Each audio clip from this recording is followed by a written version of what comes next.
ನನ್ನ ನಾಟ್ಯವೆಂಬ ಕಲೆಯು ಹೆಣ್ಣಿಗಾಗಿ ಬಂದ ನಿಧಿಯು ಕುಣಿವ ಚಪಲ ನಿನಗೆ ತಗೆ ಪ್ರಳಯ ನಾಟ್ಯವಾಡಿದಂಥ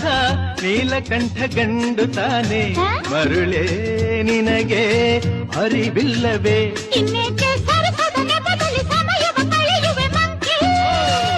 ವಿಷಾದ ತಪ್ಪದು ಕೆಣಕುತ ಕಲಹಕ್ಕೆ ಕರೆದರೆ ಜೋಕೆ ವಿಷಾದ ನಿನಗೆ ವಿನೋದ ನನಗೆ ಹಿಡಿದ ಹಠವ ಬಿಡದೆ ಕಡೆಗೆ ಕೆಡುವೆ ನನ್ನಂಥ ಹೆಣ್ಣಿಂದ ಸೊಲ್ಲೋಕೆ ಆಸೆಯೇ ನಿನಗೆ ನನ್ನ ನೀನು ಗೆಲ್ಲಲಾರೆ ತಿಳಿದು ತಿಳಿದು ಛಲವೇತಕ್ಕೆ ಗಮ